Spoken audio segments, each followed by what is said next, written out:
జగన్నాథుని రథయాత్ర అయితే జరుగుతుంది కదా. నేనైతే పూరి అయితే ఎప్పుడు వెళ్ళలేదు, నాకేం తెలీదు. కానీ రీల్స్ పుణ్యాన ఎక్కడ ఏం జరుగుతుంది అనేది మనమైతే క్లియర్గా తెలుసుకోగలుగుతున్నాము. ఈ పెయింటింగ్ వేస్తూ ఆ పూరి జగన్నాథ ఆలయంలో దాగి ఉన్న 10 ఆశ్చర్యకరమైన రహస్యాల గురించి అయితే తెలుసుకుందాము. అందులో మొదటి వన్ వచ్చేసి, ఆలయం గోపురం పైన ఎలాంటి పక్షులు ఎగరడం కానీ లేదా వాలడం కానీ ఎప్పుడూ జరగదంట. సెకండ్ వన్ వచ్చేసి, గాలికి జెండా అనేది గాలి ఇటువైపు ఉంటే అటువైపు ఎగురుతుంది కదా, కానీ ఇక్కడ మాత్రం గాలికి వ్యతిరేకంగా జెండా అయితే ఎగురుతుందంట. అలాగే ఈ జెండా మార్చడానికి ఒక పూజారి ప్రతిరోజు ఆలయం పైకి ఎక్కి జెండాను మారుస్తారంట. ఏ ఒక్కరోజు జెండా మార్చకపోయినా 18 సంవత్సరాల పాటు గుడి అనేది మూసి ఉండాల్సి ఉంటుందని చెప్తారంట. అయితే ఆలయము 45 అంతస్తులు ఎత్తు ఉంటుంది. అంత ఎత్తుకి ఎక్కి జెండా కట్టడానికి ఎలాంటి నిచ్చెనలు తాడులు తో సహాయం అనేది తీసుకోకుండా ఒంటి చేతులతో అయితే పైకి ఎక్కి ప్రతిరోజు జెండా అయితే కడతారంట. అసలు గ్రేట్ కదా, అలా ఎలా ఎక్కుతారు ఏంటి అనేది మొత్తం దేవుడి మహిమే అనుకోవాలి. అలాగే తాడు అని వచ్చేసి సుదర్శన చక్రం. మనకి గోపురంపై ఉన్న సుదర్శన చక్రాన్ని ఆలయం చుట్టూ ఏ వైపు నుంచి చూసినా అది మన వైపు తిరిగి ఉన్నట్టే కనిపిస్తుంది. అలాగే ఫోర్త్ వన్, ఆలయం నీడ. కొన్ని కథనాల ప్రకారం ఆలయం శిఖరం నీడ స్పష్టంగా కనిపించదని చెప్తారు. మామూలుగా మనకి భవనాలది కానీ మన శరీరం నీడ కానీ కనిపిస్తూ ఉంటుంది కదా, పూరి జగన్నాథ ఆలయం మాత్రం అసలు నీడ అనేది కనిపించదంట. ఫిఫ్త్ వన్ వచ్చేసి మహాప్రసాదం. ప్రసాదం ఎప్పుడు సరిపోతుంది కానీ సరిపోదన్నది మాత్రం ఎప్పుడూ జరగలేదంట. కొన్ని వేల మంది లక్షల మంది ఎంతమంది వచ్చినా కూడా ప్రసాదం అనేది సరిపోతుందంట. ఎక్కువ మంది వచ్చినా సరిపోతుందంట, తక్కువ మంది వచ్చినా మిగలకుండా అక్కడికక్కడికి సరిపోతుందంట. అలా వృధా మాత్రం ఎప్పుడూ కాలేదని చెప్తూ ఉంటారు. అలాగే సిక్స్త్ వన్ వచ్చేసి, ఈ మహాప్రసాదాన్ని మట్టి కుండల్లో పూజారులు వండుతూ ఉంటారు. ఈ మట్టి కుండల్లో వండేటప్పుడు కట్టెల పొయ్యి మీద చేస్తారంట.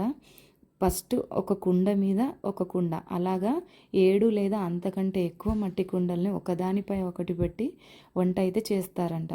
ఆశ్చర్యకరమైన విషయం ఏంటి అంటే, మనం మామూలుగా అయితే అలా చేస్తే ఫస్ట్ ఏది మనకి అన్నం ఉడుకుతుంది అని చెప్తారు, మొదటిది అని చెప్తాం కదా. కానీ అలా కాదు, మనకు చివరి నుంచి కింది మొదటి కుండ వరకు ఉడుకుతూ వస్తూ ఉంటుందంట. అసలు ఎంత ఆశ్చర్యం కదా. అలాగే సెవెంత్ వన్ వచ్చేసి రథయాత్ర. రథయాత్ర విశిష్టత, ప్రతి సంవత్సరం జరిగే రథయాత్రలో జగన్నాథుడు, బలభద్రుడు, సుభద్రమ్మ భారీ రథాల్లో ఊరేగుతారు. ఈ మహోత్సవాన్ని చూసేందుకు ప్రపంచం నలుమూలల నుంచి వస్తారంట భక్తులు. అలాగే ఎయిత్ వన్ వచ్చేసి చెక్క విగ్రహాలు. మామూలుగా ఎక్కడైనా ఆలయాల్లో విగ్రహాలను కంచుతో కానీ రాతితో కానీ విగ్రహాలను చేస్తూ ఉంటారు కదా, కానీ ఈ ఆలయంలో మాత్రం చెక్క విగ్రహాలు చేస్తారు. అవి కూడా వేప చెక్కతో కూడినవి విగ్రహాలు, వేప చెక్కతో తయారు చేస్తారంట.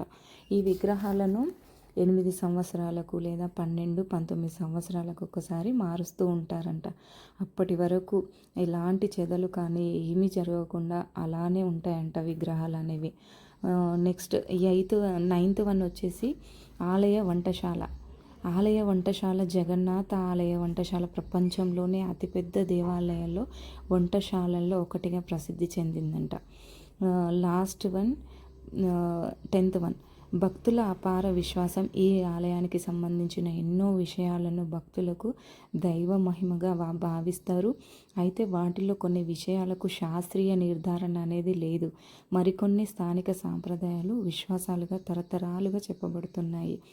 మొత్తానికి ఆ జగన్నాథ ఆలయం యొక్క ఆశ్చర్యకరమైన రహస్యాలు, అసలు ఇవన్నీ చదివి తెలుసుకుంటూ ఉంటే ఇంకా తెలుసుకోవాలనే ఆసక్తి అయితే అనిపిస్తుంది. నిజంగానే ఆశ్చర్యపోతాము.